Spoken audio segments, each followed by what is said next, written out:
இயேசு கிறிஸ்துவின் நாமத்தில் உங்களை எல்லாரையும் வாழ்த்துகிறோம். प्रभु यीशु मसीह के नाम से आप सबका हम स्वागत करते हैं। இந்த செப்டம்பர் மாதத்திலையும் கர்த்தர் நம்ம ஒவ்வொருவரையும் ஜீவனோடு சாட்சியாக கர்த்தர் அழைத்ததற்காக கர்த்தருக்கு நன்றி.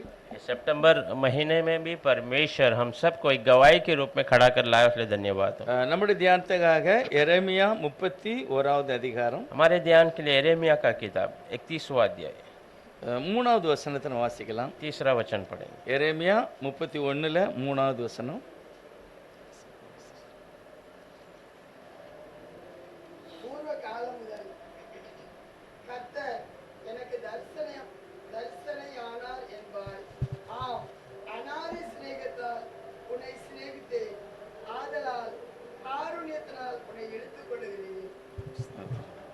यहोवा ने मुझ पर दूर से दर्शन देकर कहा है, मैं तुझसे सदा प्रेम रखता आया हूँ, इसी कारण मैंने तुझ पर अपनी करुणा बनाए रखी है।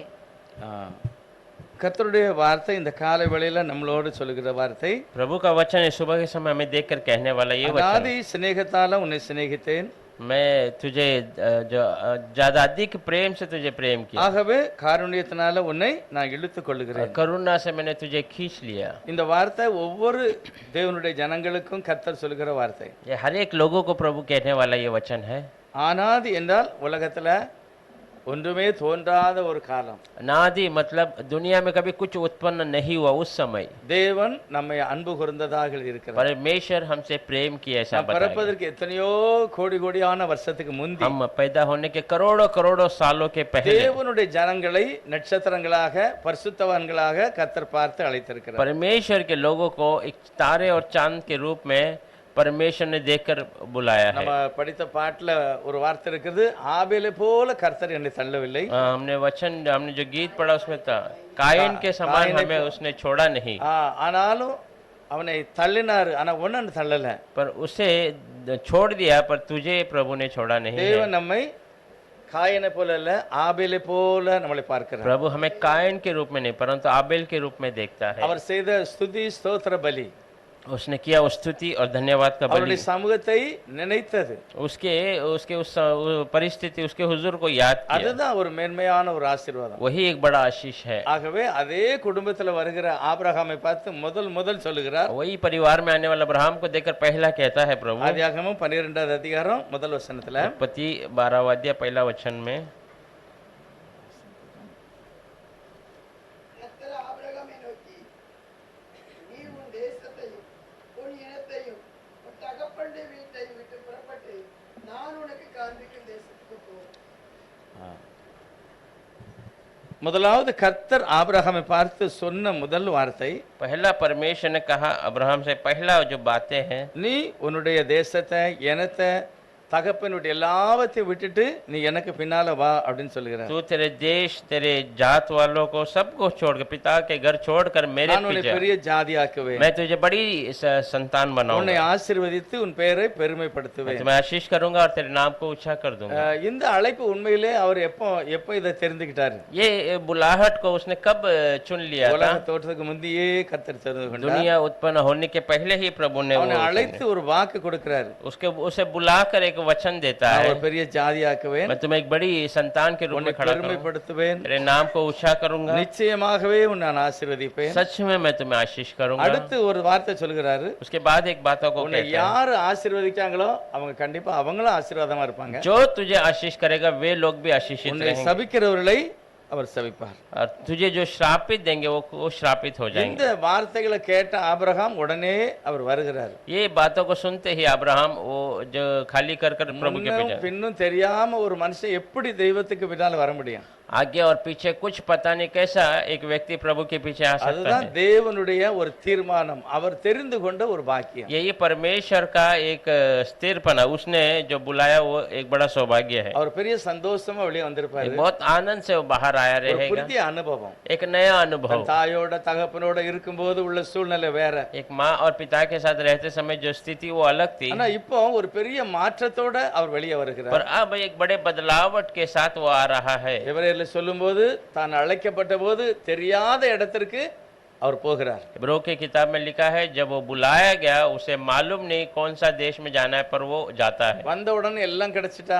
आते ही क्या उसे सब कुछ मिल गया? ஒண்ணுமே கிடைக்கல. कुछ भी नहीं मिला। 25 வருஷம் அப்படியே காத்திருக்க வேண்டிய சூழ்நிலை. 25 साल ऐसे ही इंतजार करने की स्थिति। அப்ப 25 வருஷத்துக்கு பிறகு இவர் அழைச்சிருக்கலாம். तो इसका मतलब 25 साल के बाद इसे बुला सकते थे। அழைச்சி அவனை வெளியே கொண்டு வந்த உடனே அவன் விரும்பினதை கொடுத்திருக்கலாம். हाँ, बुलाकर उसे बाहर लेके आते ही वो जो चाहता था वो दे सकता था। ஆனா தரலையே அப்படி. पर वैसा प्रभु ने किया எதனால नहीं। இவ்வளவு லேட் பண்ணுறார் ஆண்டவர்? क्यों प्रभु इतना समय लिया? அப்ப ஏதோ ஒரு காரியம் அந்த குடும்பத்துல நடக்க போகிறது. कुछ तो बात इस परिवार में होने ஆனா वाली है। தேவன் தீர்மானித்தது 25 வருஷத்துக்கு பிறகுதான். पर परमेश्वर ने जो चुना हुआ समय है 25 साल बाद, அவனை ஆசீர்வதிப்பதற்கு, उसे आशीष करने के लिए, பிள்ளைகளை கொடுப்பதற்கு, बच्चों को देने के लिए இன்னும் அவனை மகிமைப்படுத்துவதற்கு, और उसका नाम बड़ा करने के लिए, அவனோட உடன்படிக்கை செய்ய, उसे वाग्दान करने के இதுக்கு लिए। எல்லாம் முந்தி அவர் ஒரு வாக்கு கொடுக்கிறார். ये सारी बातों के पहले वो एक वचन देता है। 25 வருஷத்துக்கு பிறகு நடக்க போகிற ஒரு ஆசீர்வாதம். 25 साल के बाद आने वाली एक आशीष के बारे में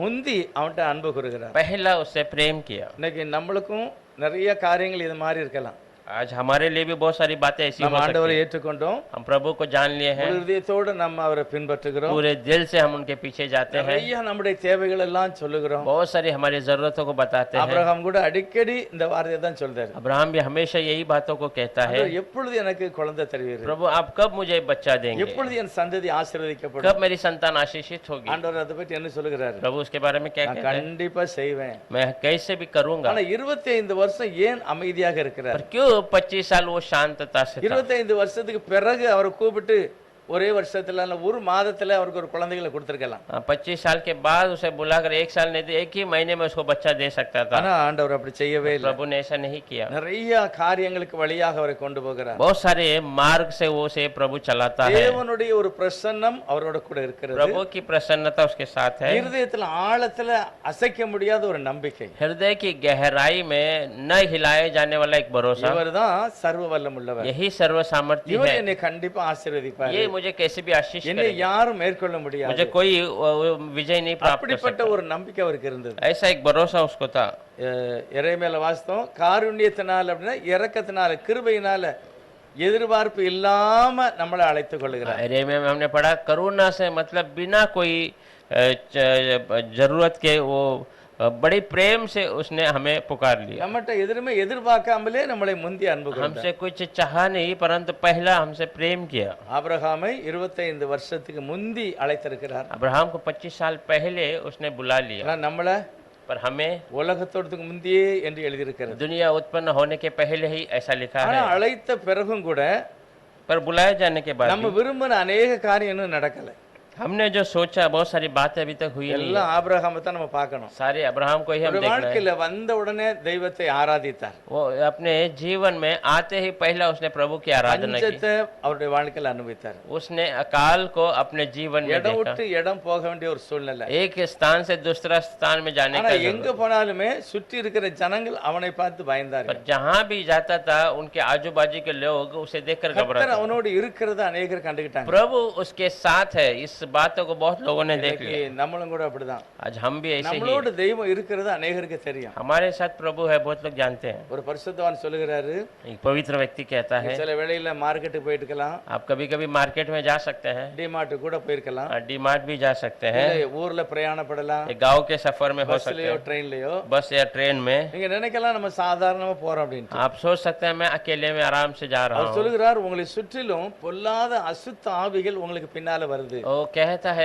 आपको घूम के इर्द गिर्द पूरी अशुद्ध आत्मा आपके पीछे चलते அந்த हैं। பிசாசுக்கு தெரியும் நீங்கள் தேவனால் ஆசீர்வதிக்கப்பட்டவர். शैतान को पता है आप प्रभु से आशीष किए गए हैं। உங்களுடைய ஓட்டம் தெய்வத்தை நோக்கி இருக்கிறது. आपका जो दौड़ प्रभु की ओर है, உங்களுடைய முடிவு பரிசுத்தம் தான். आपका अंत पवित्र है, ஆனால் அவனால தாங்க முடியலையா. पर उससे वो सहन नहीं होता। பவுலும் கூட சொல்லுகிறார், पौल भी कहता है பிசாசு அக்கினி அஸ்திரங்களை உங்க மேல ஏறிகிறான். शैतान आग के अस्त्र को आपके ऊपर ஆனால் फेंकता நீங்கள் है, விசுவாசத்தோட அந்த கேடகத்தை பிடித்து கொண்டு நடக்கணும். पर आप विश्वास के साथ वो सुरक्षा को लेकर அப்ப चलना இது है। தினமும் நடக்குது. ये हर दिन होता है। ஜனங்களும் பார்க்காங்க, அசுத்த ஆவிகளும் பார்க்காங்க. लोग भी देखते हैं और शुद्ध आत्मा भी ஒரு देखता है। சொல்றாரு, எப்படி நான் அதை உணர முடியும், இந்த மாதிரிலாம் எனக்கு பின்னால இருக்கு அப்படின்னு. को एक कहता है मैं कैसा जान सकता हूँ ऐसा मेरे पीछे हो रहा है। நிறைய பேர் வேலை பார்த்ததுனால சோர்வடைவாங்க. कोई कोई काम कर कर थक जाते हैं, நிறைய பேர் வெளியே போயிட்டு வந்தாலே சோர்வாயிருவாங்க. कोई कोई बाहर जाकर आते ही थक जाते हैं। இதுக்கெல்லாம் முக்கிய காரியம் என்னன்னா அசுத்த ஆவிகளுடைய ஒரு போராட்டம். ये सब अहम क्या बात है कि अशुद्ध आत्मा के साथ एक युद्ध, இப்படிப்பட்ட போராட்டம் ஆபிரகாமுக்கு இருந்தது. ऐसा युद्ध अब्राहम को भी था। ஆனால் தேவனுடைய கரம் அவனோட கூட இருந்ததுனால परमेश्वर का हाथ उसके साथ था, इसीलिए பஞ்சமா இருந்தாலும் भले अकाल हो, அவரை தெரியாத ராஜாக்களுக்கு மத்தியில போய் குடியிருக்கக்கூடிய சூழ்நிலை और வந்தாலும் अनजान राजाओं के बीच में जाकर उसने अपने बसेरा बसाया, तब भी எல்லாவற்றிலும் அவர் என்ன செய்கிறாரு? सब में वो क्या करता है? தைரியத்தோட விசுவாசத்தோட இருக்கிறார். धैर्य और विश्वास के साथ है। கர்த்தர் நம்மளையும் கூட அப்படிதான் வைத்திருக்கிறார். आज प्रभु ने हमें भी ऐसे ही நமக்கு रखा நிறைய है। காரியம் தெரியாது. हमें बहुत सारी बातें पता ஆனா नहीं, தேவன் நம்மளோட இருக்கிறார் அப்படிங்கிற ஒரு நல்ல விசுவாசம் நமக்கு पर இருக்கு. परमेश्वर हमारे साथ है, ये एक अच्छा विश्वास ஆனால் है। தேவனுக்கு விரோதமான ஒரு கிரியையும் சாத்தான் நம்ம மேல பாத்துக்கிட்டு இருக்கான். परमेश्वर के विरोध कार्य को शैतान हमारे ऊपर देखता रहता பவுல் है। என்ன சொல்கிறார்? पौल क्या कहता है? எவனை விழுங்கலாமோ அப்படின்னு சுற்றி திரிகிறான். किससे मैं निगलो, ऐसा करके वो घूमता रहता அப்ப है। ஒரு சூழ்நிலை நமக்கு வித்தியாசமா உலகத்துல இருந்தாலும் ऐसा परिस्थिति अलग हमारे लिए दुनिया में ஆனா होगा तो தேவனுடைய ஒரு பாதுகாப்பு நமக்கு இருக்கு. पर परमेश्वर का एक बड़ा सुरक्षा हमारे साथ அவருடைய है, தூதருடைய பாதுகாப்பு இருக்கு. उनकी दूत की सुरक्षा हमारे ஆகவே साथ நாம் ஆசீர்வதிக்கப்பட்டவர்கள். है। इसीलिए हम आशीषित किए गए। கர்த்தருடைய வசனம் சொல்கிறது परमेश्वर का वचन कहता அவர் है, அவனுக்கு கொடுத்த வாக்குத்தத்தத்தை நிறைவேற்ற 25 வருடமானது. उसने जो दिए हुए वचन को पूरा करने 25 साल हुआ, எல்லா பலவீனமும் போயிட்டு सारी कमजोरी निकल गई। அவனுக்கு இருந்த அந்த பலன் எல்லாம் அப்படியே குறையுது. उसके अंदर की सारी जो बल जो है खत्म हो रहा है। சாராளுக்கும் அப்படிதான் எல்லாமே குறைஞ்சு போச்சு. सारा का भी ऐसे ही सारा जो उसका बल कम होने लगा। ஆனால் தேவனுடைய அந்த அழைத்த அந்த நோக்கம் தேவன் மாற்றவே இல்லை. पर परमेश्वर ने बुलाया हुआ वो जो विचार उसने प्रभु ने बदला नहीं। எப்படி கர்த்தர் இந்த மாதிரி அவனுக்கு ஆசீர்வதிக்கிறார்? कैसा प्रभु उसे ऐसा आशीष करता है? சர்வ வல்லமுள்ளவர். वो सर्व सामर्थी है। அவர் யாரை தெரிந்து கொண்டாரோ அவர்கள் பாக்கியவான்கள். वो जिसे चुन लिया वो धन्य है। எப்படி தெரிந்து கொள்கிறார்? कैसा चुन लेता है? முதலாவது நம்முடைய வாழ்க்கையில ஒரு விசுவாசத்தை கர்த்தர் வைக்கிறார். पहला हमारे जीवन में एक विश्वास को அதுக்கு प्रभु அப்புறம் ஒரு रखता है। சூழ்நிலை யாரோ ஒரு வசனத்தை பற்றி நம்மகிட்ட பேசுறாங்க. फिर एक स्थिति परिस्थिति कोई तो वचन के बारे में हमसे बातें करता है। தேவனுடைய ஒரு பிரசன்னத்தை நான் உணர முடியும். प्रभु की प्रसन्नता को हम एहसास कर ஒரு सकते हैं, பாடல் மூலமாக, एक गीतों के ஒரு द्वारा, வசனம் மூலமாக, एक वचन के द्वारा। எல்லாமே தேவன் தன்னுடைய ஜனங்களோடு பேசி தைரியப்படுத்துகிறார். सब परमेश्वर अपने लोगों से बातें करता है और उन्हें धैर्य दिलाता நீங்க है। பாருங்க, இந்த சில நேரத்துல இந்த பேப்பர்ல கூட சில வசனம் வரும். कभी कभी उस न्यूज़पेपर में भी वचन आता है, அவங்க எப்படியோ போடுதாங்க, वो कैसे तो डालते हैं, வாசிக்கிற அநேகர் அந்த வார்த்தையினால पर தேற்றப்படுகிறார். वचन सुनने वाले पढ़ने वाले बहुत सारे लोग उससे तसल्ली पाते हैं। கேலண்டர்ல कैलेंडर में இல்ல யார்ட்டையாவது நீங்க பேசும்போது தேவனுடைய வசனம், या किसी से बातें करते जाए प्रभु का वचन, அந்த வசனம் ஒரு மனுஷனை ஆறுதல் படுத்துகிறது, वो தைரியப்படுத்துகிறது. वचन एक व्यक्ति को समाधान देता है और धैर्य देता है। தேவன் அதை அவனுடைய வாழ்க்கையில நிறைவேற்றி காண்பிக்கிறார். प्रभु उसके जीवन में उसे पूरा करके देता है। ஆதியாகமம் 32வது அதிகாரத்துல, उत्पत्ति 32वां अध्याय में 32வது அதிகாரம் 24வது வசனம், 24 वचन,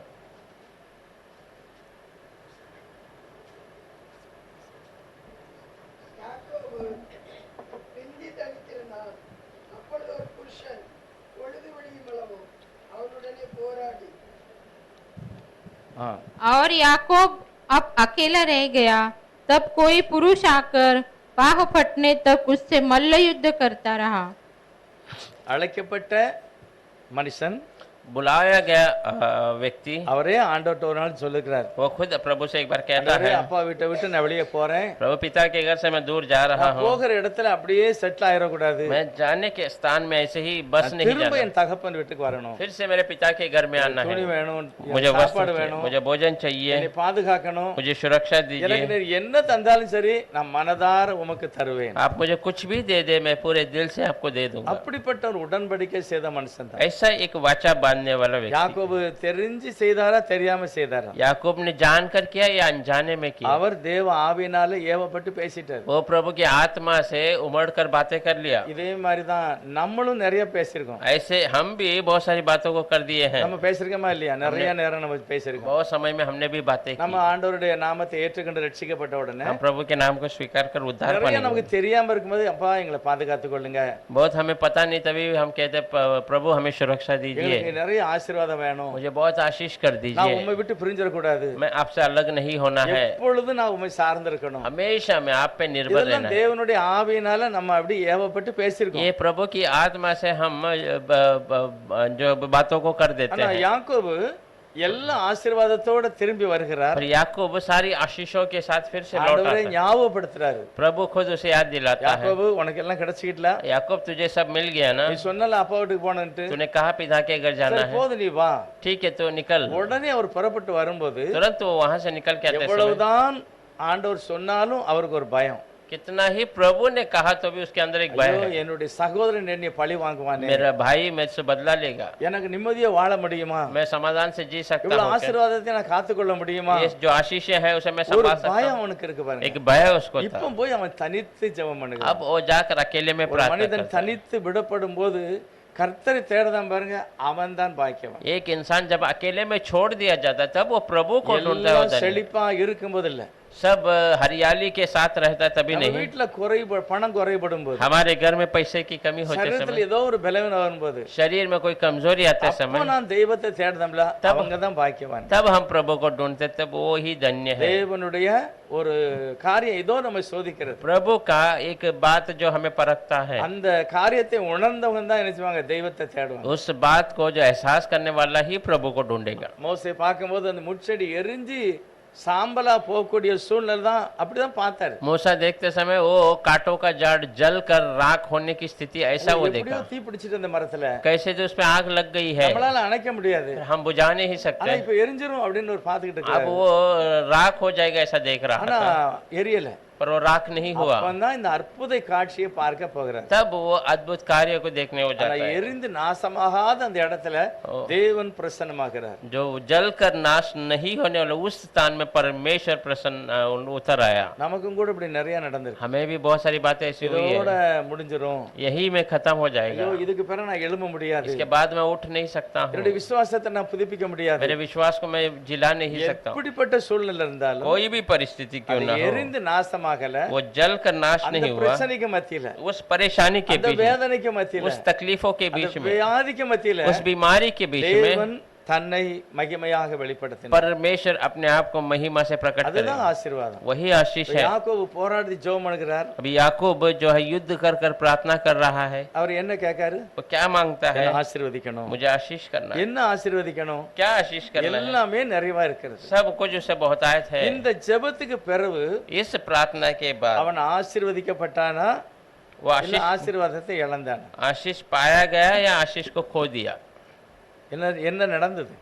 क्या हुआ था? ஆண்டவரே வந்து அவனை தள்ளுகிறாரு. प्रभु खुद उसे जो है उसे गिरा देता है। பைபிள் சொல்றது ஒரு புருஷன். एक व्यक्ति, இன்னொரு இடத்துல ஓசியா சொல்றாரு தேவனே. होशिया में लिखा है परमेश्वर स्वयं। பெரிய ஒரு ஒரு கலட்டா மாதிரி நடக்கு. एक बड़ा एक युद्ध जैसा चल रहा है, எங்கேயுமே யாருமே இத மாதிரி செய்யல. कोई भी ऐसा नहीं किया। நேரடியா தேவனோடு போராடுகிற ஒரு காரியம். सीधा प्रभु से युद्ध करने का இதெல்லாம் स्थिति। முற்பிதாக்கள். ये सब पूर्व लोग हैं, ஆண்டவரை அனுபவித்தவர்கள். परमेश्वर को जो है एहसास करने அவர் वाले लोग। கூடவே இருக்கிறார் என்பதை வேலை மூலமா கிரியை மூலமா கண்டுக்கிட்டாங்க. वो हमारे साथ है ये कामों के द्वारा, काम कार्यों के द्वारा जान लिए हैं। யாக்கோபு நல்ல பலசாலி, याकूब अच्छा बलवंत है, நல்ல பணக்காரர், अच्छा धनी है, ஜெப அனுபவம் உள்ள ஒரு மனிதன். प्रार्थना का अनुभव वाला व्यक्ति है। அதனாலதான் பிரச்சனை வரும்போது ஜெபம் பண்ணுகிறார். उसीलिए परेशानी आते समय वो प्रार्थना में जाता है। ஆண்டவர் எப்படியாவது அவருடைய பெயரை தெரிஞ்சுக்கிட்டுன்னு ஆசைப்பட்டார். प्रभु से कैसे ही उसका नाम जानने की आशा की, ஆனா ஆண்டவர் சொல்கிறார் நான் அதிசயமான தெய்வம், पर परमेश्वर कहता है मैं अद्भुत நான் சர்வ परमेश्वर, வல்லமுள்ளவர். मैं सर्व सामर्थ्य சரி हूँ। உன் பேரை சொல்லுன்னு கேட்காரு. प्रभु पूछता तेरा नाम बता। இவனும் ஒளிவு மறைவு இல்லாம தன்னுடைய பேரை ये சொல்லிட்டான். भी बिना छुपाए झिकझिकाए अपने नाम को बता देता எதனால है। பேரை கேட்கிறாரு? क्यों वो नाम पूछता है? அப்பா ஒரு நாள் பேரை கேட்டாரு. पिता ने एक बार नाम पूछा था, அப்பாட்ட பேரை ஏமாத்திட்டாரு. पिता से अपने नाम को उसने छुपा दिया। கர்த்தர் அதை மனதுல வைத்திருக்கிறாரு. प्रभु उसे मन में रखा है। அப்பா கண்ணு தெரியலன்னு பேரை சொல்லி ஏமாத்திட்டான். पिता का आंख नहीं दिख रहा है करके नाम बदल दिया, ஆசீர்வாதத்தை பெற்றுக்கொள்வதற்காக. आशीषों को पाने के लिए। இப்பவும் ஆசீர்வாதத்தை வாங்குவதுக்கு என்ன மாதிரி செய்தானா? अभी भी आशीष पाने के लिए कुछ करता है क्या? ஆனா அவன் பேரை அப்படியே உள்ளது சொல்லிட்டாரு. पर अपने नाम को उसने ऐसे ही बता दिया। யாக்கோபு என்றால் எத்தன் அப்படின்னு அர்த்தம் இல்ல, याकूब मतलब जो है फंसाने वाला, ऐसा नहीं, மற்றவர்களை தடுக்கி விழ பண்ணுகிறவன். दूसरों के लिए रुकावट करने वाला। அதாவது மற்றவங்க போனாங்கன்னா அப்படி காலை விட்டு தடை பண்ணுது. दूसरा कोई जा रहा है तो पैर डालकर उन्हें गिरा देना। அப்படிப்பட்ட சுபாவம் உள்ள மனிதன். ऐसा स्वभाव का व्यक्ति है। ஆண்டவரே எனக்கு ஆசீர்வதிங்க, प्रभु मुझे आशीष இது कीजिए, ஆசீர்வதிக்கலாம் விடவே मुझे மாட்டேன். आशीष नहीं मिला तो नहीं நான் छोड़ूंगा। நினைக்கிறேன் இதை போல ஒரு 6 மணிக்கு காலையில வரைக்கும் நைட்ல இருந்து 3 மணியோ 4 மணியோ ஆரம்பிச்சது 6 மணி வரைக்கும் தொடருது. रात को 2-3 बजे शुरू किया प्रार्थना, सुबह हो गए 6 बज गया और वो चालू ही है। இப்போ 6:30 மணிக்கு சூரியன் உதயமாக अभी போகுது. 6:30 के करीब सूरज बाहर आने ஆனாலும் वाला है। இவனுடைய பிரச்சனை முடியல. फिर भी इसकी परेशानी खत्म नहीं ஒரு हुई। முறை ஒரு பாஸ்டர் நடிச்சு காமிச்சாரு. एक पास्टर ने उसे जो है ऐसे नाटक के रूप में बताया था। 2 பேரும் அது பேசி வச்சிருக்காங்க. 2 जन बातें कर कर रखा है। பிடிச்சு ஒரு தள்ளுதாரு. ये उसको धक्का देता है, கீழே விழுந்துட்டு மறுபடியும் வந்து பிடிக்கிறாரு. वो नीचे गिरता है, फिर से आकर उसे 2 पकड़ பேரும் लेता है। தள்ளுதாங்க. 2 जन धक्का देते ஆனா हैं 2 பேருமே விடல. पर दोनों ने छोड़ा नहीं। அப்படிதான் நடந்தது. वैसे ही ஆண்டவர் हुआ। சொல்றார், விடிய போதுப்பா நான் போறேன், என்னை ஆள விடு. प्रभु कहता है सुबह होने वाला, तू छोड़ दे मुझे जाना है। எவ்வளவு ஒரு தைரியம் பாருங்க.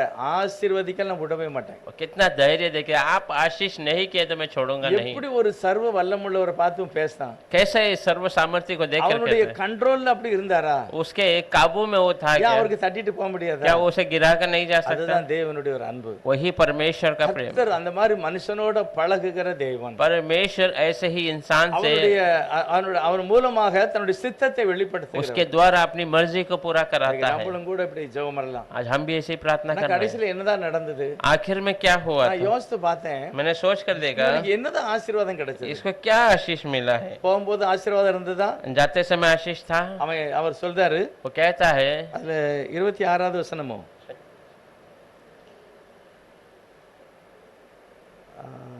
26வது வசனத்துல சொல்றாரு, 26वां நீர் என்னை ஆசீர்வதிக்கலாம் अगर आप मैं आशीष नहीं करेंगे तो விட மாட்டேன் मैं அப்படிங்கிறாரு. छोड़ूंगा नहीं। 10வது வசனத்துல என்ன சொல்றாரு பாருங்க, 32:10ல 32:10 में ये देखिए क्या कहता है। அடியேனுக்கு தேவரீர் காண்பித்த எல்லா தயவுக்கும் எல்லா சத்தியத்துக்கும் ஆ, நான் எவ்வளவேனும் பாத்திரன் அல்ல, நான் கோலும் கையுமாய் இந்த யோர்தானை கடந்து போனேன், இப்பொழுது இவ்விரண்டு பரிவாரங்களையும் உடையவனானேன்.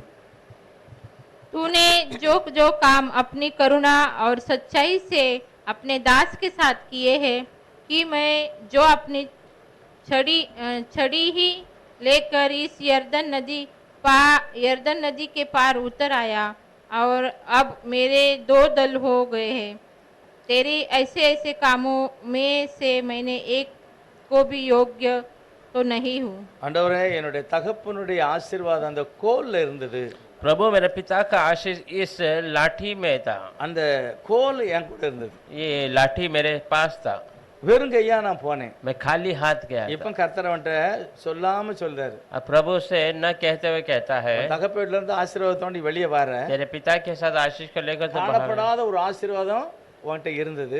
न दिखने वाला एक आशीष तेरे पास था। ஆனா இப்ப காணப்படுகிற நிறைய ஆசீர்வாதம் உனக்கு கிடைச்சிக்கிட்டு. अब दिखाई देने वाले बहुत आशीष भी तेरे இப்ப पास है। உன்னுடைய நம்பிக்கை என்ன வேணும் தெரியுமா? अब तेरा भरोसा क्या होना है? காண்கிறது அல்ல, காணாததை நீ பிடிச்சிக்கிட்டு போகணும். हाँ, जो दिख रहा है वो नहीं, न दिखने वाले को तो पकड़ நீ कर அப்பா चल। வீட்டுல இருந்து வரும்போது எப்படி வந்த? तो पिता के साथ आते समय कैसा था?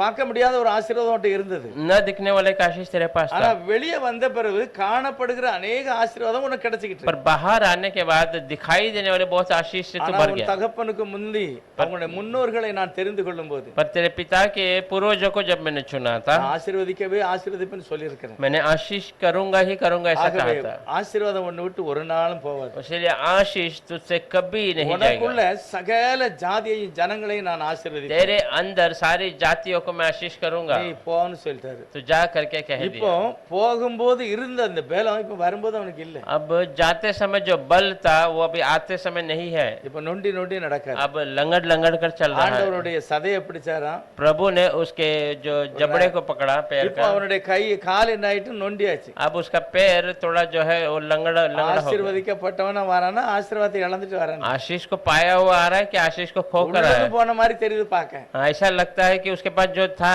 ताकत वो भी चले गया। யோசேப்பு ஸ்டோரியில அந்த பிக்சர் எடுக்கும்போது இவர் நொண்டி நொண்டி வாரதை காமிப்பாங்க. यूसुफ का जो जो कहानी को अगर हम देखेंगे उसमें जो टीवी में दिखाएंगे तो वो उसमें लंगड़ लंगड़ कर उसे मिल அவர் जाता है। ரதத்துல இருந்து இறங்கி காலை இழுத்து இழுத்து பாப்பாரு அந்த யோசேப்பு போய் கட்டி பிடிக்கிறது. वो रथ से जैसे उतर कर आता है और लंगड़ लंगड़ कर जाकर यूसुफ से गले मिलता है। ஆனா வெளிப்படையா கால் நொண்டிட்டான். बाहरी तौर से उसका पैर लंगड़ गया தேவன் அவனை விட்டு விலகவே இல்லை. पर प्रभु उससे अलग नहीं हुआ। நிரந்தரமான ஒரு ஆசீர்வாதம் निरंतर आशीष அவனுக்கு இருந்ததை அவர் பறித்து கொள்ளல. प्रभु ने उसके पास जो था उसे छीना இன்னும் அவனை नहीं, பலப்படுத்தினார். उसे और बल दिया। அவன் எங்க போனாலும் சரி, वो कहीं पर भी जाए, எவ்வளவு திரளான கூட்டம் வந்தாலும் சரி, कितना ही बड़ा झुंड क्यों ना आ जाए, யாக்கோபையோ யாக்கோபுடைய பிள்ளைகளையோ யாரும் மேற்கொள்ள முடியல. याकूब या याकूब के बच्चों को कोई उसमें विजय प्राप्त नहीं कर அவங்களா सकता। தெய்வத்தை விட்டு விலகினாதான். वो खुद प्रभु से दूर होंगे तो இல்லைன்னா ही, தெய்வம் அவனை ஒரு நாள் விலக்கல. नहीं तो प्रभु ने उन्हें कभी दूर नहीं किया। 32:30 வசனம், 32वां अध्याय में 30वां वचन, அப்பொழுது யாக்கோபு நான் தேவனை முகமுகமாய் கண்டேன், உயிர் தப்பி பிழைத்தேன் என்று சொல்லி அந்த ஸ்தலத்துக்கு பெனியேல் என்று பெயரிட்டார். पेनेल के पास से चलते चलते सूर्य उदय हो गया और वह जांग से लंगड़ता था। तब याकूब ने यह कहकर उस स्थान का नाम पिनेल रखा, परमेश्वर को आमने सामने देखने पर भी मेरे प्राण बच गए हैं। ஆண்டவரே நான் முகமுகமாய் பார்த்தேன், प्रभु को मैंने चेहरे से चेहरा देख ஆனாலும் लिया, நான் தப்பித்துக் फिर கொண்டேன். भी मैं बच चुका हूं। தேவன் நல்லவர், परमेश्वर भला என்னை है, பாதுகாத்துக் वो கொண்டார். मुझे सुरक्षा दिया है। அப்படிப்பட்ட ஒரு அந்த ஆசீர்வாதம் அந்த விசுவாசம் அவருக்குள்ள இருந்ததுனால தான் தைரியமா போறாரு. ऐसा विश्वास उसके अंदर था, इसलिए वो धैर्य से जाता है। இப்போ ஓட முடியாது, மெதுவா தான் நடக்கும். अब दौड़ नहीं सकता है, आराम से ही चलना ஆனா पड़ता है। என்னுடைய கோலை நீ விட்டுறாதப்பா, पर मेरे लाठी को तो छोड़ मत கோலை दे, வச்சே நடக்கணும் நீ. उसके साथ सहारे पे तू என்னுடைய चलना। கிருபை உனக்கு போதும். तेरा मेरा अनुग्रह तेरे लिए தாவீது काफी। சொல்றாரு, உமது கோலும் உமது தடியும் என்னை தேற்றும். दाऊद कहता है मेरी तेरी लाठी तेरा सोता मुझे யாக்கோபுக்கு संभाल। இப்ப ஆதரவு அந்த கோல் தான். अब याकूब का सहारा वो लाठी ही है, கோலை மட்டும் விட்டுறாத. वो तू छोड़ मत देना அது उस लाठी மூலமா வாழ்நாள் முழுவதும் அந்த கோல் தான் அவருக்கு ஒரு பாதுகாப்பா को। वो இருந்திருக்கும். पूरा दुनिया के उसके आखिरी तक वो लाठी ही उसको सुरक्षा था। தாவீதுக்கு அப்படிதான் சொல்றாரு, दाऊद को ऐसे ही कहता ஆண்டவரே உம்முடைய கோலும் தடியும் என்னை தேற்றும். प्रभु आपकी लाठी और आपका सोता वो हमें சத்துருக்களுக்கு संभाल। முன்பாக நீர் எனக்கு ஒரு பந்தியை ஆயத்தப்படுத்தி தந்தீர். शत्रु के सामने आपने मेरे लिए एक मेज बिछा எவ்வளவு दिया। ஒரு மகிமையான காரியத்தை எனக்கு செய்திருக்கிறீர். कितना महिमा के कार्य को मेरे लिए किया। மோசே சொல்கிறப்ப அங்க சங்கீதம் 90 मूसा कहता है देखिए भजन संहिता 90 में முதல் வசனம், पहला वचन,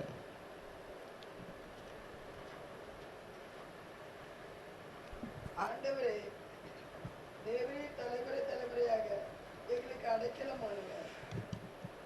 हे प्रभु, तू पीढ़ी से पीढ़ी तक हमारे लिए धाम बना है। இப்ப மோசே என்ன நினைச்சு பேசுறாரு, मूसा क्या सोचकर बातें करता எனக்கு है? மட்டும் இல்ல, मेरे को मेरे எங்க அப்பாவுக்கு, मेरे पिता को, அவங்க அப்பாவுக்கு, उनके पिता को, அப்படி போனா யாக்கோபுக்கு, ऐसे जाएंगे तो याकूब को, ஈசாக்குக்கு, ईसाक को, ஆபிரகாமுக்கு, अब्राहम को, எங்களுடைய சந்ததி முழுவதுமே நீர் தான் அடைக்கலமா இருந்தார். हमारी पूरी संतान के लिए आप ही सुरक्षा दो। பர்வதங்கள் தோன்றும் முன்னு உலகம் உண்டாதுக்கு எல்லாத்துக்கும் நீர் அனாதியாக இருக்கிறீர். पर्वत उत्पन्न होने के पहले ही आप हमेशा के लिए हैं। அப்பமே நீர் எங்களை தெரிந்து கொண்டீர், तब से आपने हमें चुन लिया எங்களை है, கைவிடவே இல்லை. हमें कभी नहीं छोड़ा है। கர்த்தர் அப்படிப்பட்ட ஒரு பெரிய ஆசீர்வாதத்தை இஸ்ரவேலரோடு வைத்திருந்தார். प्रभु ऐसी बड़ी आशीष को इजरायलियों के साथ இந்த रखा। ஆசீர்வாதம் இன்னைக்கு புதிய ஏற்பாடுல உள்ள ஒவ்வொருவருக்கும் விசுவாசிக்கிற எல்லாருக்கும் கர்த்தர் அப்படிப்பட்ட ये ஆசீர்வாதத்தை आशीष आज नए करार में विश्वास करने वाले सबको प्रभु ऐसा आशीष करता ஆண்டவர் ஒரு காரியத்தை நான் ஆச்சரியமா இருக்கும். 18வது அதிகாரம் ஆதியாகமத்துல है। பாத்தீங்கன்னா उत्पत्ति 18वां अध्याय में एक बातों को देखेंगे तो आश्चर्य அவர் लगेगा। வந்து அந்த வீட்டுல உட்கார்ந்தாரு, वो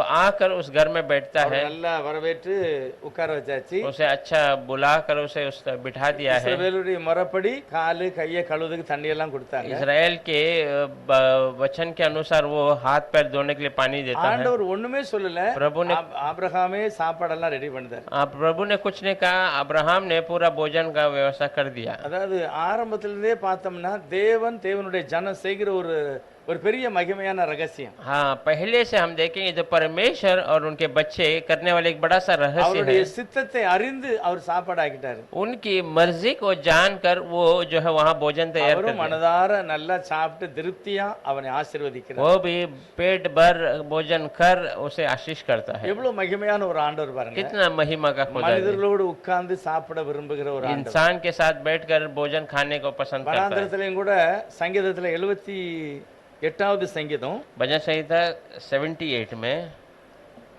இஸ்ரவேலர் சொல்றாங்க 19வது வசனத்துல, इजरायली लोग कहते हैं 19वें अध्याय में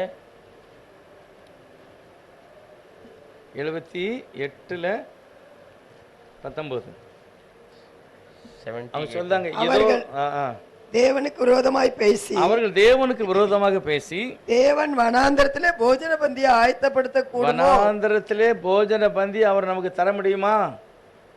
இந்த மாதிரிலாம் பேசுனாங்க. ऐसे पूछ रहे थे कि क्या परमेश्वर जंगल में हमारे लिए मेज बिछा सकता है? ஆனா கண்டிப்பா அவங்க நல்லா சாப்பிட்டாங்க. पर परमेश्वर वो लोग पेट भर कर अच्छे से खाए। தேவன் மனிதனை திருப்தியாக சாப்பிட வைக்கக்கூடிய परमेश्वर इंसान को तृप्त होकर भोजन देता है। ஊழியத்திலும் பாருங்க, முதல் ஒரு பெரிய அற்புதம் என்னது? यीशु मसीह की सेवकाई में भी अगर आप देखेंगे बड़ा கல்யாண வீட்டுல चमत्कार, சாப்பாடு இல்லாதவங்களுக்கு, திராட்சரசம் இல்லாதவங்களுக்கு கொடுத்து அவரும் மகிழ்ந்தார். पर शादी के घर में दाखरस की कमी को दूर कर वो देकर वो आनंद मनाया। அப்ப தேவன் என்னோட பேச, என்னோட சாப்பிட விரும்புகிற ஒரு தேவன். परमेश्वर मुझसे बातें करना चाहता है, मुझसे जो है बातें करना चाहता है। சீசர்கள தேடி வராரு. யோவான் 20வது அதிகாரத்துல, यूहन्ना 20वां अध्याय में चेलों को ढूंढ कर आता है। 21வது அதிகாரத்திலயும் வராரு. 21 में भी आता है। அவங்கள பார்க்கும்போது என்ன மாதிரி இருக்கா சாப்பிடுறதுக்கு அப்படின்னு கேக்குறாரு. उसे देखते ही पूछता क्या मुझे मेरे लिए कुछ है खाने के? ஒண்ணுமே இல்லன்னாங்க. वो कहता कुछ भी नहीं है। இவன் பாருங்க, முதலாவது தேவன் நம்ம பேதுரு அழைத்தார். पहला पतरस को परमेश्वर ने पुकारा। எந்த இடத்துல இருந்து அழைக்கிறாரு? कहाँ से पुकारा? கடற்கரையில இருந்து, वो समुद्र के किनारे से, செய்கிற இடத்துல இருந்து उसके काम के அவனை स्थान வேறு से பிரித்து उसको अलग कर, ஆசீர்வதித்து, आशीष कर, உன்னை நான் பெருமைப்படுத்துவேன், तेरा नाम को मैं बड़ा இனிமேல் करूंगा। நீ மீன் பிடிக்க மாட்ட, तो अब मच्छी नहीं நீ पकड़ेगा, மனுஷர்களை பிடிப்பாய், तो इंसान को पकड़ेगा। பரலோக ராஜ்யத்தின் தெருவுகளை நான் உன்கிட்ட தருகிறேன். स्वर्ग के राज्य की कुंजी को तुझे இவ்வளவு देता हूँ। எல்லா ஆசீர்வாதத்தை கொடுத்த பிறகும் इतनी सारी आशीषों को देने के கெத்செமனே बावजूद தோட்டத்துக்கு பிறகு மறுதளிக்கிறாரு. गेत्सेमने बाग के बाद वो इनकार करता है। அதுக்கு பிறகு உயிர் தெழுந்த பிறகு उसके बाद प्रभु जी उठने के बाद மறுபடியும் பேதுருவை தேடி வந்து தன்னை வெளிப்படுத்தினார். पतरस को ढूंढ कर आता है और अपने आप को இப்ப प्रकट எங்க இருந்து அவனை வெளியே கூப்பிட்டாரோ அதே இடத்துக்கு பேதுரு மறுபடியும் போயிட்டார் மீன் பிடிக்க. जहाँ से प्रभु ने उसे बाहर निकाला था वहीं पर वापस पतरस चले गए मछली पकड़ने। போட்டும், நம்ம வேற ஆளை பாத்துக்கலாம் அப்படின்னு அவர் செய்யல. ठीक है, जाएगा तो जाने दो, मैं दूसरे व्यक्ति को देखूंगा, ऐसा नहीं அதே किया। மனுஷனை மறுபடியும் தூக்குகிறார். वही व्यक्ति को फिर से वहां से அதுதான் उठाता है। தேவனுடைய அனாதி தீர்மானம், वही परमेश्वर का அவருடைய अनादि அனாதி அன்பு. प्रेम है, अनंत நான் உன்னை प्रेम। கூப்பிட்டுட்டேன், मैंने तुझे बुला दिया, விலகி சென்னாலும் நான் விட மாட்டேன், तू अलग होगा तो भी நான் मैं உன்னை छोड़ूंगा கண்டிப்பா नहीं, ஆசீர்வதிப்பேன். मैं कैसे भी तुझे आशीष உனக்குன்னு करूंगा। ஒரு ஊழியம் இருக்கிறது, तेरे लिए एक அதை सेविकाई நீ है, தான் செய்யணும். वो तू ही करना है। அந்த அன்புல தான் அவர் சொல்லுகிறார். उस प्रेम में वो कहता है। அன்னைக்கே காலையில சாப்பாடெல்லாம் ரெடி பண்ணிட்டார். उसी दिन सुबह वो भोजन को तैयार कर அவங்க दिया, கூட சாப்பிட்டார். அவரும் उनके साथ वो भोजन किया, அவரே ரொட்டி, அவரே மீன் எல்லாம் வச்சு ரெடி பண்ணிட்டார். वही रोटी और मछली सब तैयार रखा है। ஆண்டவர் தன்னுடைய ஜனங்களோட போஜனம் பண்ண விரும்புகிறவர். प्रभु अपने लोगों के साथ खाना खाना पसंद करता ராபோஜனம் है। அப்படித்தான், கடைசி நேரத்துல அவங்களோட சாப்பிட்டுட்டு தான் வெளியே போறார். प्रभु भोजन भी ऐसे ही आखिरी समय में उनके साथ भोजन தன்னுடைய करता है। ஜனங்களை திருப்தியாக வைக்கிற ஒரு ஆண்டவர். अपने लोगों को तृप्त करने वाला खुदा है। லவோதிக்கா சபையை பார்த்து 20வது அதிகாரம் 3வது வசனம், வெளிப்படுத்தல் 3:20 என்ன சொல்றாரு? लवोदिका कलीसिया 3:20 में क्या कहता है? வாசிக்கலாம். இதோ வாசற்படியிலே நின்று திட்டுகிறேன். ஒருவன் என் சத்தத்தை கேட்டு கதவை திறந்தால் அவனிடத்தில் நான் பிரவேசித்து அவனோட போஜனம் பண்ணுவேன், அவனும் என்னோட போஜனம். எங்க பார்த்தாலும் தேவன் மனிதனோட சாப்பிட விரும்புறார். हिंदी में पढ़ेगा सिस्टर 3:20 प्रकटीकरण। मैं द्वार पर खड़ा हूँ, खटखटाता हूँ। यदि कोई मेरा शब्द सुनकर द्वार खोलेगा तो मैं उसके पास भीतर आकर उसके साथ भोजन करूंगा और वह मेरे साथ। அவர் செழிப்பா இருக்க பண்ணுகிற தெய்வம். वो हमें जो है हरियाली की समान करना ஆரம்பத்துல वाला இருந்து ஆபிரகாம் வீட்டுல ஆரம்பிச்சது தொடர்ந்து எல்லா சந்ததியிலும் கர்த்தர் இதைத்தான் செய்கிறார். अब्राहम से शुरू होकर आने वाले हर एक पीढ़ी में प्रभु ऐसी எத்தனை अद्भुत பேர் कर- அவர் சாப்பாடு கொடுத்தாங்க தெரியுமா? ஊழிய காலத்துல कितने लोग उसे भोजन खिलाए मालूम है? सेविकाई के समय எல்லார் வீட்லயும் போய் அவர் சாப்பிடுறார். हर एक के घर में जाकर वो भोजन தேவன் किया। மனிதனும் சேர்ந்து இந்த உலகத்துல அவருடைய சித்தத்தை வெளிப்படுத்தினார். प्रभु इंसान के साथ मिलकर इस दुनिया में उसकी मर्जी को पूरा करता நம்மெல்லாம் है। ஒரு சில வீட்டுல போனோம்னா மனசார சாப்பிட மாட்டோம். हम बहुत सारे घर में जाते हैं तो पूरे दिल से खाते नहीं சிலர் है, தண்ணி கூட குடிக்க மாட்டாங்க. कोई कोई पानी भी नहीं पीते நம்ம हैं। யோசித்து பார்ப்போம், இயேசுவானவர் போன எல்லா வீடுமே நல்லா இருந்ததா? हम सोच कर देखेंगे यीशु मसीह जहाँ जहाँ गए किस किस घर में மத்தேயு सब अच्छा था। பணக்காரர் நல்லா இருந்திருப்பாரு. मत्ती धनी था, वो अच्छा रहा होगा। இன்னொரு ஒரு மனுஷன் நூற்றுக்கு அதிபதி, இவங்க எல்லாம் நல்லா இருந்திருப்பாங்க, வசதியா இருந்திருப்பாங்க. सौ के अधिकारी वो सब थोड़ा धनी रहे होंगे। மார்த்தாள் மரியாளுடைய வீட்டுல எவ்வளவு சுத்தமா இருந்தது, எப்படி இருந்தது தெரியாது. मार्था और मरियम के घर में कितना साफ सुथरा था कुछ पता नहीं, ஆனால் தேவன் எல்லாரோட உட்கார்ந்து சாப்பிட்டு திருப்தியாக पर ஆசீர்வதிக்கிறார். परमेश्वर सबके साथ रहकर वो भोजन करना पसंद। எல்லா சூழ்நிலையும் கர்த்தர் அப்படி ஆசீர்வாதத்தை கட்டளையிட்டார். सारी स्थिति में प्रभु ऐसा वो आज्ञा दिया। வனாந்தரத்துல ஒரு குறைவில்லாம அவர்களை பாதுகாத்தார். जंगल में बिना कोई घटी के उन्हें संभाला। கர்த்தர் எனக்கு பலனாக இருக்கிறார். प्रभु मेरा बल है।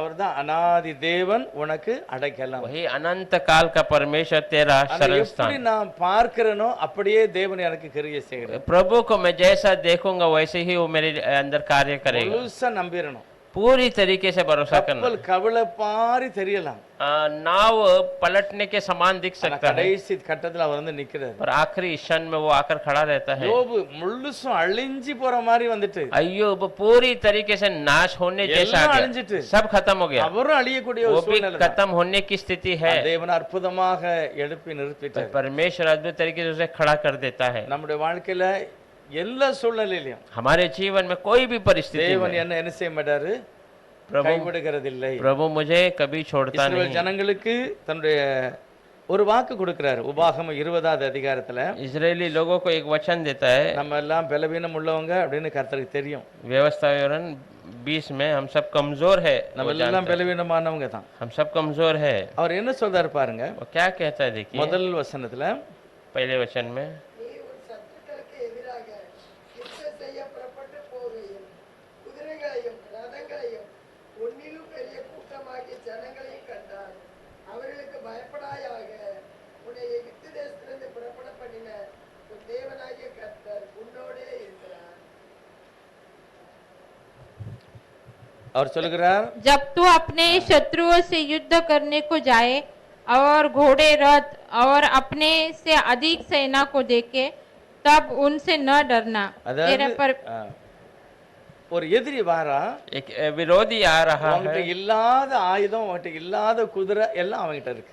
तेरे पास जो नहीं है वो हथियार, वो घोड़े सब उसके அதை पास है। பார்த்தா பயம் வரும். उसको देखते ही आपको घबराहट होगी, ஆனா சொல்றாரு ஆண்டவர், பயப்படாதங்க, और उसे देखकर प्रभु कहते थे நான் घबराओ, உன்னை எகிப்துல இருந்து வெளியே கொண்டு வந்தோம்ல. मैं तुम्हें मिस्र से बाहर लेके आया அதனால था। இதெல்லாம் பார்த்து நீ பயப்படக்கூடாது. इसलिए ये सारी बातों को देखकर तो घबराना नहीं நான் है। உன்னோடு கூட இருக்கிறேன். मैं तेरे साथ रहूंगा। நீங்கள் யுத்தம் செய்ய தொடங்கும் போது आप युद्ध करते समय, शुरू करते ஆசாரியன் समय வந்து याजक आकर ஜனங்களுடனே பேசணும். लोगों से बातें करना है। மூணாவது வசனம் எல்லாரும் சேர்ந்து வாசிக்கலாம். மூணாவது வசனம், तीसरा वचन सब साथ में पढ़ेंगे। இஸ்ரவேலரே கேளுங்கள், इजरायली सुन, இன்று உங்கள் சத்துருக்களுடன் யுத்தம் செய்ய போகிறீர்கள்.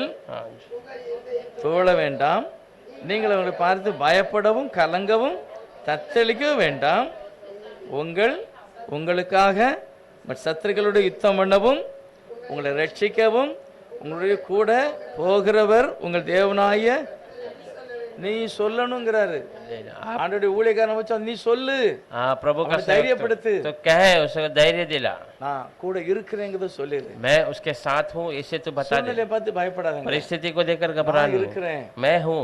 தேவன் தன்னுடைய தீர்க்கதரிசிகளை பார்த்து, ஆசாரியனை பார்த்து சொல்லுகிறாரு, ஜனங்கள்லாம் பயந்துருவாங்க பார்த்துட்டு. प्रभु अपने याजक और लेवियों को देखकर कहता है, இந்த लोग பயம் घबरा, கண்டிப்பா வரும் உங்களுக்கு, ஏன்னா பார்த்த உடனே பயம் வருது. देखते ही उनको घबराहट होगी। ஆனா நீ சொல்லணும், நான் ஆண்டவர் உங்களோட கூட இருக்கிறாரு, तू कहना है प्रभु तेरे साथ है, பயப்படாதங்க. आप घबराइए मत। யார் வீட்டுக்கு போனாலும் हम किसी के भी घर में அந்த जाए, வீட்டுக்குள்ள இருக்கிற பயத்தை நாம சொல்லி மாற்றணும். उस घर के भय को हम कहकर அவங்களை बताना, தைரியப்படுத்தணும். उनको धैर्य दिलाना, அவங்களுக்கு சாட்சி சொல்லணும். उनकी गवाही देना है। தைரியமா இருங்க, आप धैर्य से நம்மளை रहिए। அழைத்த தேவன், हमें बुलाया जो प्रभु है, அனாதியாக அழைத்த தேவன், अनादि परमेश्वर, கிருபையாக அழைத்த தேவன், अनुग्रह से बुलाया, காருண்யத்தினால இழுத்தவர், अपनी करुणा से खींच लिया அவரை है, கைவிடவே மாட்டார். वो हमें कभी அவர் छोड़ेगा नहीं, கண்டிப்பா உங்களுக்கு உதவி செய்வார். और कैसे भी आपको मदद करेगा। அப்படிப்பட்ட வார்த்தைகளை நான் சொல்லணும். ऐसे वचन को मैं बताना है। அவர்தான் சர்வ வல்லமுள்ள தேவன். वही सर्वसामर्थ्य தேவனுடைய परमेश्वर, ஜனம் அப்படிப்பட்ட காரியம் தான் இருக்கணும். प्रभु का लोगों में ऐसा कार्य दिखना है। கடைசி ஒரு வார்த்தை வாசிக்கலாம். ஆఖரி. ஆதியாகமம் 22 7வது வசனம் आखिरी वचन 22 7 ஆதியாகமம் 22वां अध्याय में 7वां वचन उत्पत्ति। அப்பொழுது ஈசாக்கு தன் தகப்பனாகிய ஆபிரகாமை நோக்கி, என் தகப்பனே என்றான். அதற்கு அவன், என் மகனே, இதோ இருக்கிறேன் என்றான். அப்பொழுது அவன், இதோ நெருப்பும் கட்டையும் இருக்கிறது, தகன பலிக்கு ஆட்டுக்குட்டி எங்கே என்றான். इसहाक ने अपने पिता अब्राहम से कहा, हे मेरे पिता। उसने कहा, हे मेरे पुत्र, क्या बात है? उसने कहा, देख, आग और लकड़ी तो है, पर होम बलि के लिए भेड़ कहाँ है? இப்போ அவர் கேட்கிறாரு, अब वो அப்பா पूछता है, எல்லாம் இருக்கு, सब है हमारे पास ஆனா ஆட்டுக்குட்டி எங்க? पर भेड़ नहीं है। அவர் உடனே ஒரு வார்த்தை तो சொல்கிறார், तुरंत वो कहता है, தேவன் அவனுக்கு சொல்லி இந்த இடத்துக்கு वंदार, प्रभु हमें जो बुलाया हुआ स्थान में அங்கே है, ஆபிரகாம் ஒரு பலிபீடத்தை கட்டிட்டார். वहां पर अब्राहम ने एक बलि का स्थान बना दिया। நான் 8வது வசனத்துல என்ன போட்டிருக்கேன்னா, அதற்கு ஆபிரகாம், அதற்கு ஆபிரகாம், என் மகனே, என் மகனே, தேவன் தமக்கு தகன பலிக்கான ஆட்டுக்குட்டியை பார்த்து கொள்ளுவார் என்றான். தேவன் நமக்கு தகன பலிக்கான ஆட்டுக்குட்டியை பார்த்து கொள்ளுவார். இந்த வார்த்தையை சொன்ன உடனே இப்போ ஆண்டவர் என்னதான் செய்தாகணும்? ये बातों को कहते ही प्रभु वहां पर क्या எப்படியாவது ஒரு करना, ஆட்டுக்குட்டியை பிடிச்சிக்கிட்டு வரணும், இல்லைன்னா அவரே உருவாக்கணும். कहीं न कहीं तो एक भेड़ को पकड़ कर ले आना है, नहीं तो वहां पर सृष्टि करना தேவனுடைய है। ஜனங்கள் சொல்லுகிற வார்த்தையை அவர் எப்படி கேட்ச் பண்ணி வேலை செய்கிறார் பாருங்க. प्रभु के लोग कहने वाली बातों को कैसा सुनकर प्रभु कार्य करता है। மோசேயும் கூட அப்படிதான். मूसा भी ऐसे ही है। அவர் சொல்றாரு, நீங்க பயப்படாதங்க, वो कहता है, तुम घबराओ मत, இன்னைக்கு பார்க்கிற எகிப்தியனை நீ ஒரு நாளும் காண மாட்டேன். आज तो मिस्री को देख रहा है, फिर कभी अपने जीवन में இப்போ देखेगा। ஆண்டவர் என்ன செய்யணும்? अब प्रभु क्या करना है? இன்னையோட எகிப்தியனை காலி பண்ணணும். आज कैसे भी उस मिस्र के लोगों என் को खत्म தாசன் करना। மோசே சொல்லிட்டான். मेरे दास मूसा ने कह அந்த दिया, வார்த்தையை தேவன் அப்படியே उस மகிமைப்படுத்துறது. वचन को प्रभु ऐसे ही महिमा பெரிய करेगा। அற்புதமான காரியத்தை செய்துட்டார். एक बड़ा अद्भुत कार्य को कर அது दिया। செங்கடலை பிளந்து உள்ள கொண்டு போயாச்சு. उस लाल समुद्र को दो भाग कर अंदर மோசே लेके சொல்லியிருக்கிறான், இன்னைக்கு பார்க்கிறவனை நீ ஒரு நாளும் காண மாட்டேன். मूसा ने कहा है, आज जो तू देख रहा है कल कभी नहीं இந்த देखेगा। வார்த்தையை தேவன் நிரூபிச்சிட்டார். इस वचन को परमेश्वर पूरा कर दिया। ஆபிரகாம் அதைத்தான் சொல்றாரு, अब्राहम भी वही कहता என் है, மகனே கர்த்தர் பார்த்து கொள்ளுவார். मेरे बेटे परमेश्वर उसे देख लेगा। ஆண்டவர் என்ன செய்கிறாரு? अभी प्रभु क्या करता தன்னுடைய है? தாசனாகிய விசுவாசிகளின் தகப்பன் வார்த்தையை அவர் பிடிச்சுக்கிட்டாரு. अपने दास विश्वास के पिता के उस बातों को प्रभु ने पकड़ கண்டிப்பா लिया। நான் ஒரு ஆட்டுக்குட்டியை தயார் பண்ணி தான் ஆகணும், कैसे भी मुझे एक मेमना तैयार करना है, கண்டிப்பா செய்யணும்னு சொல்லி அவரே ரெடி பண்ணிட்டாரு. कैसे तो करना है करके उसने प्रभु அந்த स्वयं வனாந்தரத்துல எப்படி அந்த ஆட்டுக்குட்டி வந்திருக்கும்? उस जंगल में कैसा उसमें भेड़ आया रहेगा। அதுதான் ஒரு முக்கியமான இடம். அந்த இடம் वही एक अहम स्थान है। அங்கதான் கர்த்தர் சிலுவையில் அறையப்பட்ட இடம், वहीं पर प्रभु क्रूस पर அங்கதான் मारा गया है। ஆலயம் கட்டின இடம். वहां पर ही भवन बांधा அப்புறம் गया था। ஆண்டவர் எல்லாவற்றையும் முந்தி எல்லாம் ரெடி பண்ணிட்டு தான் இப்ப ஆபிரகாம போக तो சொல்றாரு. परमेश्वर वहां सब तैयार कर कर अब्राहम को भेजा है। 3 நாளைக்கு பிறகு தூரத்துல அந்த இடத்தை பார்த்தார். 3 दिनों के बाद दूर में उस स्थान को देखता है, கிட்ட போறாரு, नजदीक जाता है। ஆட்டுக்குட்டி எல்லாம் ஒரு கண்ணுல தென்படல. उनके आंखों में कोई मेमना भेड़ दिखा இவருடைய नहीं। இவருடைய நோக்கமெல்லாம் தெய்வம் சொன்னதை நிறைவேற்றும். उनका पूरा विचार प्रभु ने कहा उसे पूरा ஆனா करना அந்த है। வார்த்தை கர்த்தருடைய செவியில விழுந்துட்டு, पर वो आवाज प्रभु के कान में गिर गया। இவர் செய்யக்கூடியது செய்தாரு, தேவன் செய்யக்கூடியது செய்தாரு. इसने जो करना था वो किया, प्रभु ने जो कार्य करना था वो பலிபீடமெல்லாம் किया। கட்டி बलि का स्थान सब तैयार எல்லாம் किया। ரெடியான பிறகு, सब तैयार होने के बाद, மகனெல்லாம் வச்ச பிறகு अपने पुत्र को ऊपर से கர்த்தர் रखने के உடனே बाद பேசுகிறார், प्रभु तुरंत बात ஆபிரகாமே करता है, हे अब्राहम, பிள்ளையாண்டார் மேல கை போட்டுறாத. तो पुत्र के ऊपर अपना हाथ मत डालना। உடனே அவன் தன் கண்களை ஏறெடுத்து वो பார்த்தான். अपनी आंखों को उठाकर देखा। முதலாவது கண்களை ஏறெடுத்து பார்த்தான், கர்த்தர் சொன்ன இடத்தை கண்டுபிடிச்சான். पहला आंखों को उठाकर देखा, प्रभु ने जो कहा उस स्थान को ढूंढ लिया। 3 நாளைக்கு பிறகு 3 दिन के बाद இப்ப தன் கண்களை ஏறெடுத்தான், अब अपनी आंखों को खोलकर देख रहा அவன் है। வைத்திருக்கிற ஆட்டுக்குட்டியை கண்டுபிடிச்சுக்கிட்டான். उसने जो रखे उस भेड़ को उसने पहचान लिया। அதற்கு பிறகுதான் தேவன் அவனோடு உடன்படிக்கை செய்கிறார். तब प्रभु से वाचा बनता है। தாவீது அடிக்கடி சொல்கிற வார்த்தை, दाऊद हमेशा कहने वाले बात है, எப்பொழுதும் கர்த்தர் எனக்கு முன்பாக मैं வைத்திருக்கிறார். हमेशा प्रभु को अपने साथ रखा எனக்கு हूँ। ஒத்தாசை வருகிற பர்வதங்களையே நான் நோக்கி பார்ப்பேன். मुझे मदद आने वाला उस पर्वत की ओर ही मैं देखूंगा। ஆண்டவரே எனக்கு எனக்கு வேணும், प्रभु मुझे चाहिए, எனக்கு ஒரு பாதுகாப்பு வேணும், मुझे एक सुरक्षा எனக்கு चाहिए, சுகம் வேணும், मुझे चंगाई என் தேவை चाहिए, சந்திக்கப்படணும். मेरी जरूरत पूरी होनी चाहिए। ஆபிரகாம் நோக்கி பார்த்தார். अब्राहम उसकी ओर देखा, அவருக்கு என்ன சொன்னாரோ அதை அவரே ரெடி பண்ணி வச்சிட்டாரு. उसने जो कहा उसको वहां प्रभु அவர் ने பலி तैयार कर செலுத்தி दिया। ஆசீர்வாதத்தோட வாக்குத்தத்தத்தோட திரும்பி வருகிறார். वो बलि चढ़ाकर आशीष के साथ वागदान के साथ फिर से लौटा। 13வது வசனம் சொல்லுகிறது, 13वां वचन कहता है, ஆபிரகாம் தன் கண்களை ஏறெடுத்து பார்த்தபோது अब्राहम जब अपनी आंखों को उठा के देखा, இதோ பின்னலாக புதரிலே தன் கொம்புகள் சிக்கி கொண்டிருந்த ஒரு ஆட்டுக்கடாவை கண்டான். पीछे अपने जो सींग से फंसा हुआ एक मेमने को देखा। ஆபிரகாம் போய் அந்த கடாவை பிடித்து अब्राहम जाकर उस भेड़ को தன் लेकर சகோதரனுக்கு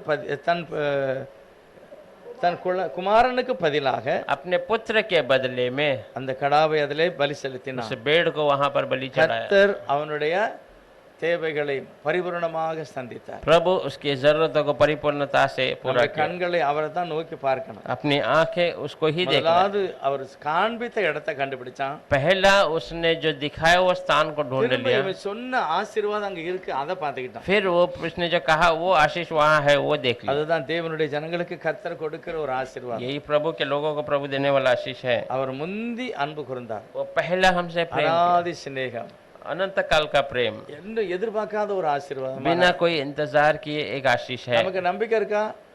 அந்த எரேமியா 31ல சொல்லிருக்க அதே வார்த்தை தான் எனக்கும்.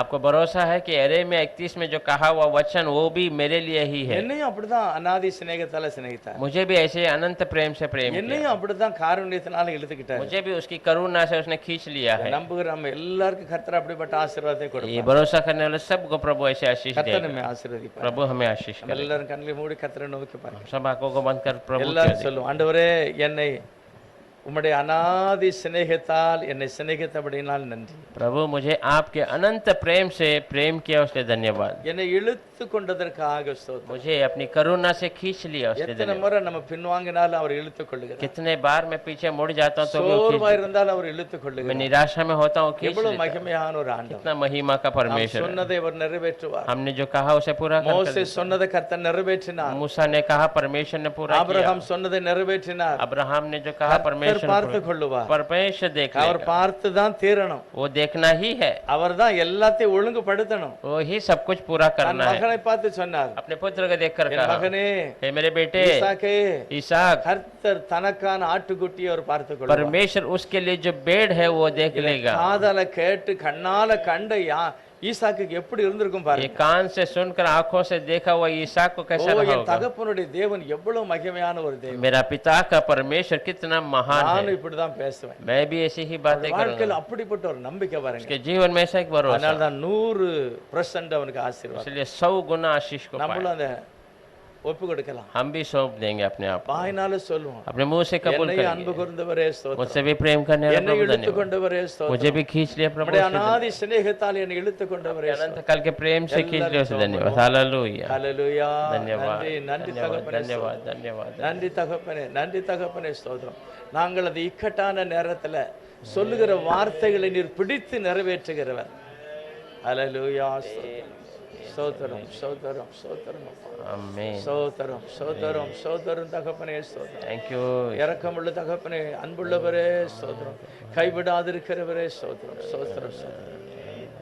இந்த வேளையில காலையில நம்ம ஜோதி சிஸ்டருக்காக கூட ஜெபம் इस பண்ணலாம். सुबह के समय में बहन ज्योति के लिए भी हम அவளுக்கு प्रार्थना நல்ல करें। கர்த்தர் சுகம் கொடுத்தார். நல்ல சுகம் கொடுத்து சீக்கிரமாக வீட்டுக்கு प्रभु ने अच्छी चंगाई दिया है, शीघ्र वो घर आना है। சபா ஜோதி சிஸ்டருக்காக நான் ஜெபம் बहन பண்ணுகிறேன். ज्योति के लिए हम प्रार्थना उठाते நல்ல हैं। प्रभु விசுவாசமான குடும்பம். अच्छा विश्वासी இப்படி परिवार ஒரு இக்கட்டான பாதையில போறாங்க. संकट के रास्ते से चल रहे हैं। நீர் அவருடைய ஆபரேஷன்ல உதவி செய்து ஆசீர்வதி. आप उनके ऑपरेशन में मदद कर நிறைய आशीष தேவை இருக்கு. करें। बहुत सारी जरूरत है। சபா அற்புதமாக கொடுத்து காத்துக்கொள்ள. यीशु मसीह अद्भुत तरीके से उन्हें இழந்த बचाए। சகல ஆசீர்வாதம் இயேசுவின் நாமத்தினால பிள்ளைகள் பெற்று खोया हुआ हर एक आशीष प्रभु यीशु मसीह के नाम से पाने के लिए இவைகள் எல்லாம் விசுவாசத்தோடு ஜெபம் பண்ணுகிறார்களோ जो जो विश्वास से वो प्रार्थना அதெல்லாம் करते நம்முடைய பிள்ளைகளுக்கு கிடைக்கும். हैं, वो सब परमेश्वर के சபையில் உள்ள बच्चों को, ஒவ்வொரு விசுவாச குடும்பங்களுக்காய் நன்றி. कलीसिया के हर एक विश्वासी परिवार के लिए धन्यवाद। அவர்கள் கேட்கிற எல்லாவற்றையும் கர்த்தர் ஆசீர்வதிப்பார். वो जो करने वाले हर एक बातों को இந்த प्रभु आशीष மாதம் மன कीजिए। மகிழ்ச்சி நாளாக இருக்கு. ये महीना आनंद का समय हो प्रभु। பெற்றுக்கொண்டு ஆசீர்வதிக்கப்பட்ட ஜனமாக இருக்கு. पाकर आशीष पाने वाले लोग के रूप நினைப்பதை में காட்டிலும் மகிமையானதை பெற்றுக்கொள்ளட்டும். विचार से अधिक महिमा की बातों को ஐயா, पाना है। உமக்கு நன்றி சொல்லுகிறேன். प्रभु आपको धन्यवाद करते உடைய हैं। பிள்ளைகளுக்கு கொடுத்த எல்லா தசமபாகத்தை இயேசுப்பாவுடைய நாமத்துல ஆசீர்வதிக்கிறோம். आपके बच्चे दिए सारी दशम्स को प्रभु यीशु के नाम से கர்த்தர் आशीष कीजिए। ஆசீர்வதிப்பார். प्रभु आप आशीष कीजिए। வேத வார்த்தை சொல்கிறது, परमेश्वर का वचन कहता है எல்லாவற்றிலும் முதன்மையானதை கர்த்தருக்கு கொடுக்கும்போது सब में पहला जो प्रभु को देते கர்த்தர் समय பிள்ளைகளை மகிமைப்படுத்துகிறார். परमेश्वर बच्चों को महिमा கர்த்தர் करता है। ஆசீர்வதிப்பீராக. प्रभु से आशीष இந்த कीजिए। காலை வேளையில் எங்களையே நாங்கள் தாழ்த்தி ஒப்பு கொடுக்கிறோம். सुबह के समय में हम अपने आप को नम्र करके रखते எப்பொழுது हैं। நாங்கள் உம்மை நோக்கி பார்க்க உதவி செய்யும். कभी भी हमेशा हम आपकी ओर देखने के நாங்கள் लिए வாக்குத்தத்தம் செய்த அந்த வாக்குத்தத்தத்தோட கேட்டு சொன்ன அந்த ஆசீர்வாதங்களை நாங்கள் பெற்றுக்கொள்ளணும். वागदान के साथ कहा कहकर सुने कहने वाले उस आशीष को हम எங்கள் पालें। ஜெபங்களை கேட்பதற்காக நன்றி. हमारी प्रार्थना को सुनो इसलिए धन्यवाद। ஆசீர்வதித்து காத்துக்கொள்ளும். आशीष कीजिए प्रभु ஒவ்வொரு सभையின் பிள்ளைகளோடும் हर एक कलीसिया के ஒவ்வொரு लोगों के குடும்பத்தோடும் साथ, हर एक परिवार के साथ எங்காத ஆசீர்வாதம் இருக்கட்டும். न निकलने वाला आशीष இயேசு रहे। கிறிஸ்து நாமத்தினால प्रभु பிதாவே. यीशु मसीह के नाम से मांगते हैं।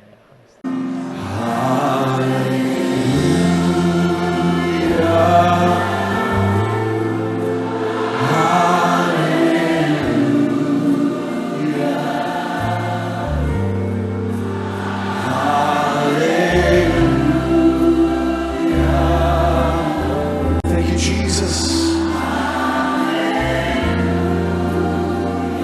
Hallelujah. Hallelujah.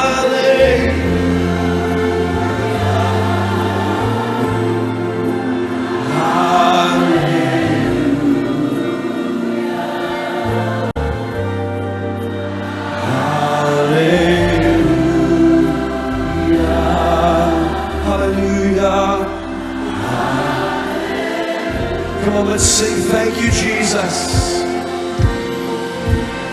Thank you, Jesus. Thank you, Jesus.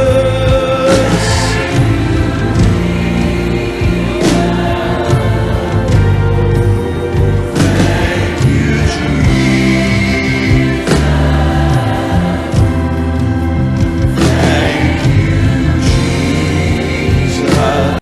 Thank you, Jesus.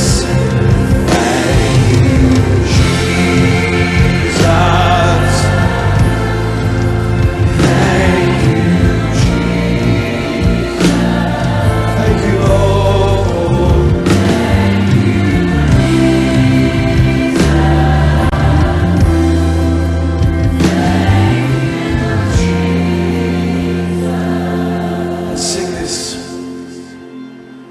Holy, holy.